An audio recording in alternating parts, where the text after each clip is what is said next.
juma ye safar kalo tile fila hijira ba kelen kɛmɛ naani ani bi naani duuru donna an b'aw fo ka waleɲuman dɔn anw sugantili la aw bisimila ɲɛta ka kunnafoni bulon kɔnɔna na bamanankan na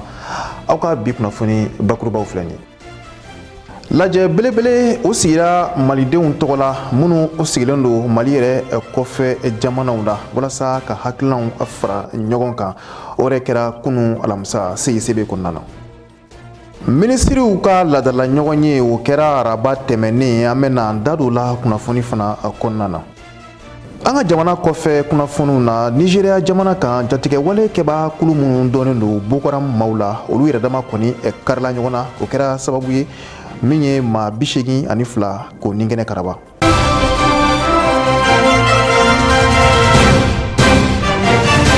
I n'a fɔ an da magara la bakurubaw la kunu alamisa n'o bɛnna utikalo tile 17 ma san 2023 min ye lajɛ belebeleba ye o yɛrɛ sigira malidenw tɔgɔ la maliden minnu ni olu yɛrɛ kɔni sigilen don Mali yɛrɛ kɔni kɔ kan walasa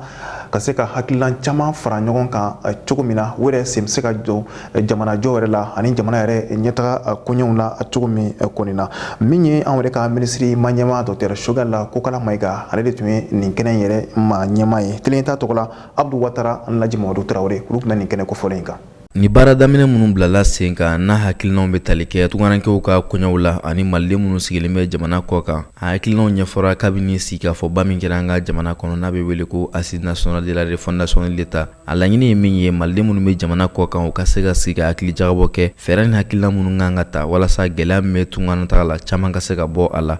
La présente rencontre s'inscrit dans le cadre de la mise en œuvre des recommandations des Assises nationales de la refondation de l'État.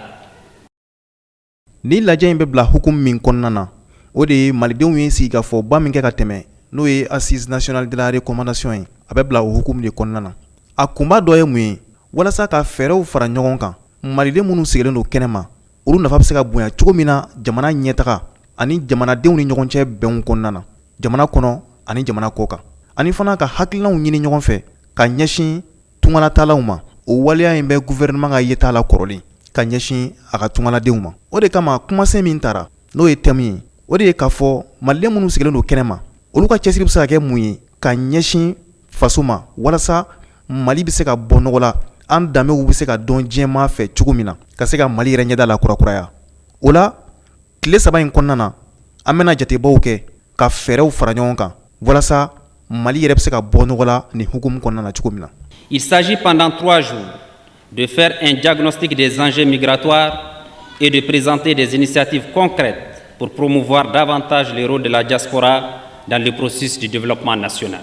Camancɛ fanga ɲɛmaa tɔgɔ la minisiri ɲɛmaa ye dantigɛli kɛ k'a fɔ tungarankew ka ko ye Mali jamana ɲɛmaaw ka haminanba dɔ ye nin sigi bɛna kɛ sababu ye u ka se ka hakili jagabɔ kɛ ɲɔgɔn fɛ ka se ka fɛɛrɛ ni hakilina ɲumanw sɔrɔ walasa gɛlɛya min bɛ tungarankew ka koɲɛw la gɛlɛya ninnu fura ka se ka sɔrɔ. À l'ouverture solennelle des États généraux sur la migration et du cadre de concertation avec les Maliens de l'extérieur. Aussi voudrais-je souhaiter la chaleureuse bienvenue à tous les Maliens établis à l'extérieur. Ni fara ɲɔgɔn kan ba in baara daminɛ la ani fana hakilina ɲiniw na ka ɲɛsin malidenw ma minnu sigilen don Mali kɔkannaw la ka bɛɛ fo ka bɛɛ waleɲuman dɔn ko bɛɛ bisimila kɛnɛ kɔnɔna na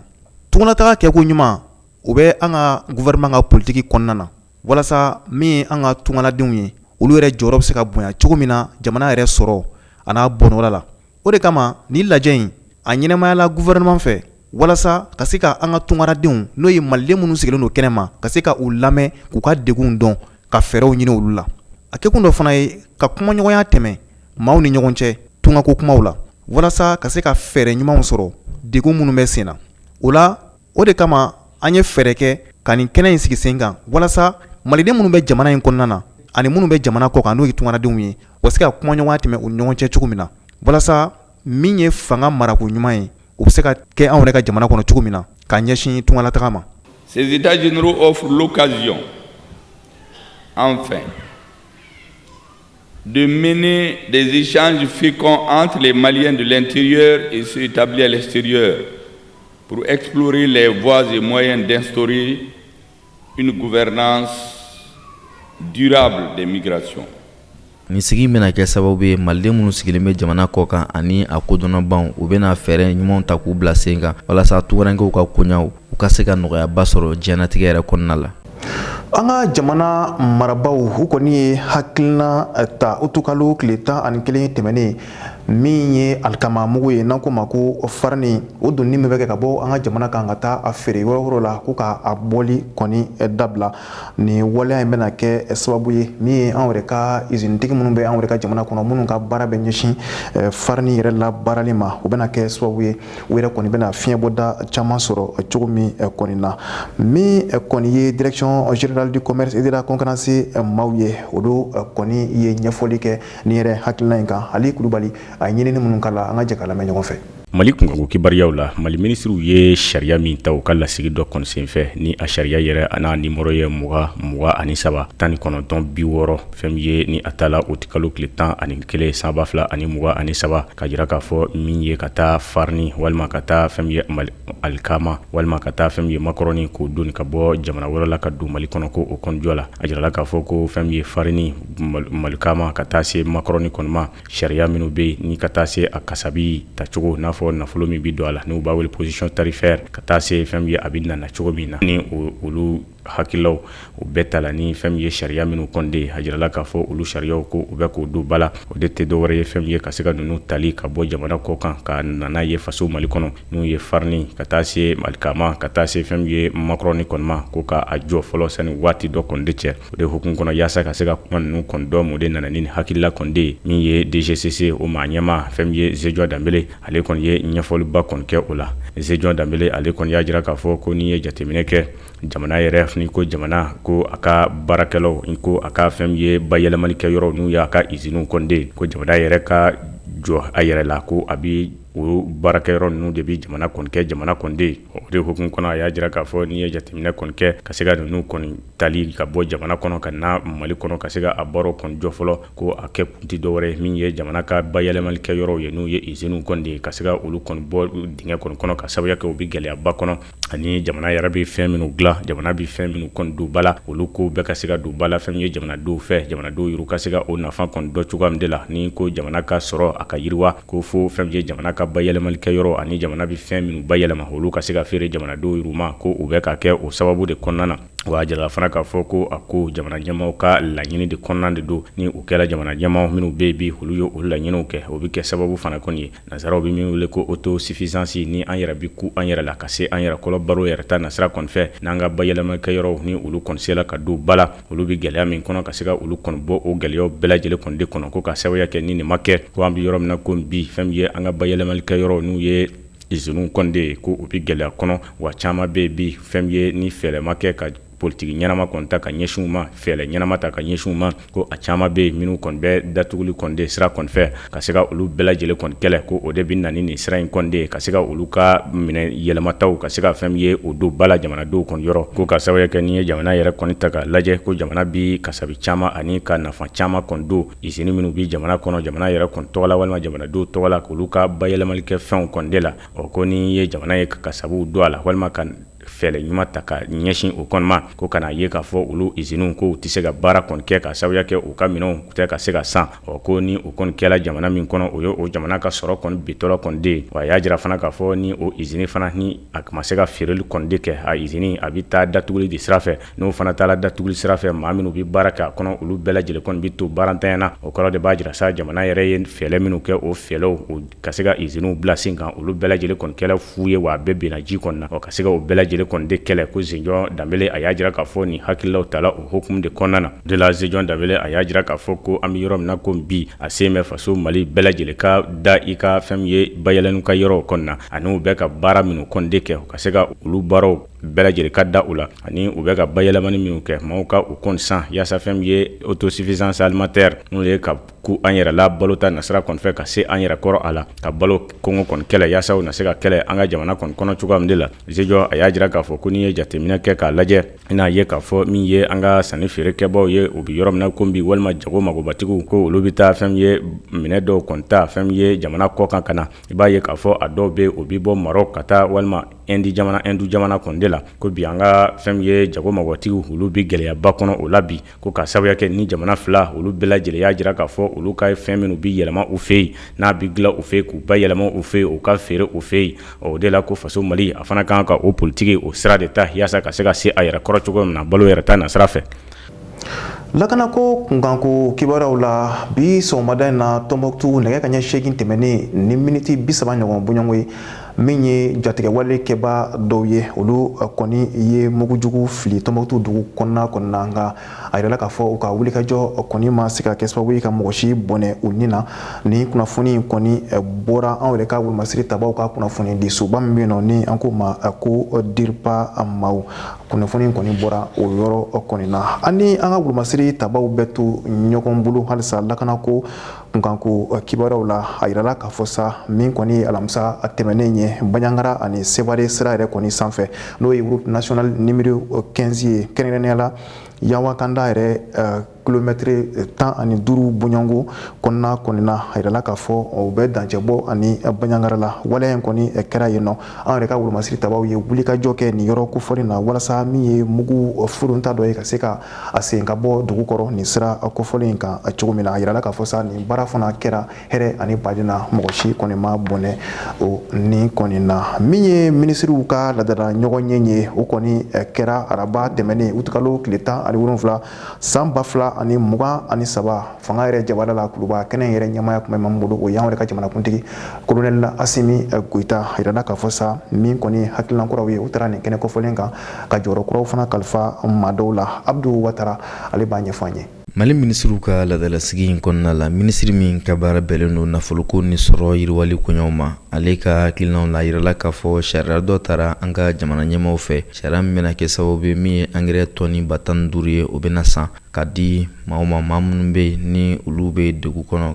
i n'a fɔ san 2017 an ka jamana ye sariya ta ka sanga ni kɔlɔsi ni lakana ye ka ɲɛsin dungafa sabatili koɲɛw la a laɲini ye min ye an ka jamana fantan naani bɛɛ lajɛlen kɔnɔ maa minnu bɛ yen ni waati ma nɔgɔ olu bolo ka se ka u dɛmɛ walasa min ye sɛnɛ u ka se ka kɛ u yɛrɛ ye nɔgɔya la wa u ka se ka fɛn yɛrɛ sɔrɔ an ka jamana ɲɛmɔgɔ ye nin hakilina ninnu ta ka sanga ni Banque mondiale ka bolili ɲɔgɔnma ye a yirala k'a fɔ an bɛ waati min na bi ni an ka jamana ta k'a lajɛ ni angɛrɛ tɔni 15 a bolili ɲɔgɔnma la sabatira Mali jamana ani jɛkulu ni ɲɔgɔn cɛ jɛkulu min wele ko office chérifien a bɛna tigɛ sababu ye min ye euro wari miliyɔn 11 n'a kunkanfɛn ye n'o bɛ bɛn sefa wari miliyari 7 ni miliyɔn 412 n'a kunkanfɛn ma jamana ɲɛmɔgɔ y'a jira k'a fɔ nin hakilina ninnu ye min ye walasa angɛrɛ ka se ka sɔrɔ ka di yɔrɔ kɔfɔli ninnu na walasa sɛnɛ ka se ka kɛ nɔgɔya la minisiri min ka baara bɛnnen don so dugukolo ko ani jamana kɔnɔdenw jate ɲɛnabɔli koɲɛw ma a yirala k'a fɔ olu ka hakilinaw na fana dugukolo dɔ bɛ Segu o bɛna kalifa sɛnɛ minisiri so ma a dugukolo in a parcelle bɛ tali kɛ numéro 231 n'o y'a titre foncier ye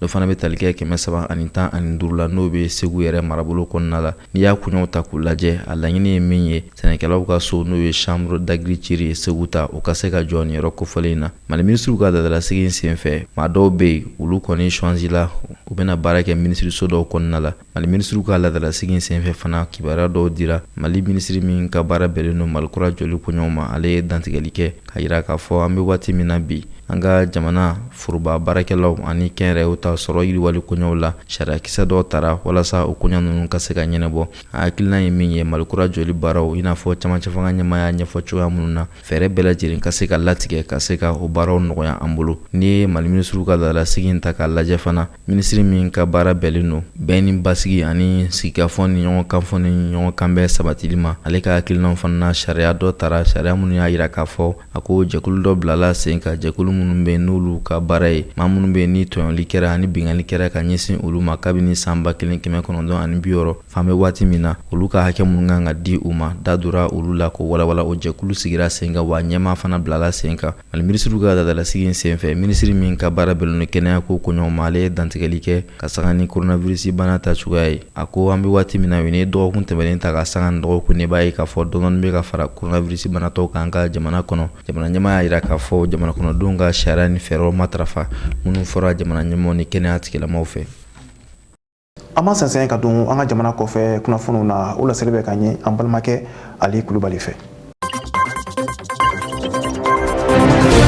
Nigeria jamana kɔnɔ jarala k'a fɔ bamaji walekɛba maa minnu bɛ diinɛ kɛnɛgɛlɛ tigilamɔgɔw ka jɛkulu n'u u b'a wele ko Boko Haram a jirala k'a fɔ ko kɛlɛba o kɔni dola olu yɛrɛ ni ɲɔgɔn cɛ ni o kɛla sababu ye u yɛrɛ ye ɲɔgɔn ni kɔni bɔnɔ maa 82 bɔ ɲɔgɔn kɔ u fatula o kɔni de la a jirala k'a fɔ a kɛla u ka jamana min na n'u b'a wele État de Borno ko a kɛla o yɔrɔ kɔni de la a jirala k'a fɔ ni mankan in a bɛɛ lajɛlen kɔni wuli kun tɛ dɔwɛrɛ ye ko fɛn min ye Boko Haram yɛrɛ a ma ɲɛma min b'u ka marabolo dɔ la marabolo min ni u b'a wele ko Boko Haram a jirala k'a fɔ ni a bɛ État Borno kɔni fɛ ko ni maa ko fɔlɔ a ye maa 7 bɔ ɲɔgɔn kɔ ka se ka olu kɔni fa fɛn min ye u ka siya min bɛ ni u b'a wele ko Butuma ni u y'u ka kabila dɔ kɔni de a ye olu maa 7 kɔni fa olu kɔni cɛla ko ka sababuya kɛ ni maa 7 o kɔni kun ye laɲini kɔni kɛ walima o kun ye layiru kɔni ta ka jira k'a fɔ u na bɔ Boko Haram na yaasa fɛn min ye ka se ka taa don Nigeria wolomasiri tabaw kɔni cɛla cogoya min de la ka kɛ wolomasiri taba ye jamana ka wolomasiri taba kɔni de Boko Haram maa ɲɛma a y'o kɔni dɔ min kɛ a y'o sɔmi sɔrɔ min kɛ ko a kɔni ye ni maa kofɔlɔ ninnu ka se ka olu bɛɛ lajɛlen kɔni defa o kɔni kɛlen a jirala k'a fɔ ko fɛn min ye mankanba o kɔni wulila Boko Haram yɛrɛ kɔni kɔnɔna siyaw ni ɲɔgɔn cɛ Hausaw Fulaniw ka taa se Kanuru ka taa se Buduma mɔgɔw kɔni de ma a jirala k'a fɔ o de senfɛ maa 82 olu kɔni bɔnna o ni na wa maa caman ka sɔrɔ ka olu fana kɔni sɛbɛkɔrɔ jogo u cɛla ye Chad ministre min ka baara ɲɛsin bɛ kɛnɛya ko ma jirala k'a fɔ araba ale y'a jira k'a fɔ bana dɔ bɛ ni o ye fiɲɛ bana ye o kɔni yela u ka jamana kɔnɔna kɛrɛnkɛrɛnna u ka jamana yɛrɛ kɔrɔyanfan kɔni de fɛ jirala k'a fɔ ko bana in yɛrɛ nazarakan na u b'a wele ko dengue jirala k'a fɔ bana in yɛrɛ a bɛ sɔrɔ min de fɛ sosokinda ko o de kɔni de bɛ a bila maaw kɔni de la wa ka fɔ cogo la a y'a jira k'a fɔ a bana ni a banakisɛw kɔni juguyala maa kɔni ma a bɛ se ka kɛ sababu fana ye ka maa kɔni bɔnɛ i ni kɔni de la a jirala k'a fɔ kabini ni sɔmi kɔni sɔrɔ la min y'u ka kɛnɛya tigilamɔgɔw kɔni de wuli ka jɔ kɛ ka se ka sɛgɛsɛgɛliw kɔni bolo kɔni da o de senfɛ sɛgɛsɛgɛliw nana jira k'a fɔ ko tiɲɛ don ni bana in ni ye ni fiɲɛ bana in kɔni de n'a bɛ sɔrɔ soso kɔni fɛ ko tiɲɛ don a b'u ka nin yɔrɔ masina in kɔni de la nka minisiri a kɔni y'a jira an bɛ yɔrɔ min na ko bi ko bana in a ma kɛ maa kɔni sababu ye fɔlɔ o ka yɔrɔ kɔni na Congo RDC jamana kɔnɔna fɛn ye Uganda ni u ye o yɛrɛ ka tengu jamana dɔ kɔnde ni olu kɛmɛ k'u ka wolomasiri tabaw kɔni bila ka taa Congo RDC yaasa fɛn ye ka se ka taa u kɔni dɛmɛ bamaci walekɛba maa minnu kɔni bɛ ni u bɛ wele ko Force Démocratique Alliée ni u ko k'u ka jamana ka se ka a kɔni fara ka bɔ ka di u kɔni ma ni u coro kan ye ADF kɔnde fɛn ye Uganda jamana maaw kɔni y'a jira k'a fɔ olu ka wolomasiri tabaw kɔni ko alamisa tɛmɛlen ko u ye maa caman kɔni fa bɔnna fɛn ye ni bamaci walekɛba maa ninnu kɔni de la walima maamuru lew ka jɛkulu maaw kɔni de la o ka fɔ cogo la ko maamuru tile maa 500 ani maa 48 bɔ ɲɔgɔn ko o kɔni ye olu kɔni fa o de hukumu kɔnɔ a jirala k'a fɔ fɛn ye Uganda olu ka sɔrɔsiw ka ɲɛma n'u ye Major Bilal Katamba ye ale ni kuma in kɔni sɛbɛntiya ka jira k'a fɔ min ye ADF maaw kɔni de fanga min kɔni kun bɛ u la ko olu kɔni ye fangaba caman kɔni bɔ u la ko ka sababuya kɛ olu y'u ka maa 548 kɔni fa ko o y'u kɔni fanga kɔni fiɲɛya kosɛbɛ wa a tilala k'a jira fana k'a fɔ ni maamuru tile jɛkulu in kɔni de la ko fɛn ye maa 50 bɔ ɲɔgɔn ko olu kɔni ye olu ɲɛnama kɔni minɛ wa fɛn ye maa 31 bɔ ɲɔgɔn olu kɔni ye marifa bila ka taa u kɔni yɛrɛ di wa fɛn ye jamanaden gansan 156 min kɔni kun minɛ bɛ u bolo k'u lasago kaso kɔni na walima ka tununi o kɔni ye ko olu ka wolomasiri tabaw ye olu fana bɛɛ lajɛlen kɔni bɔsi u la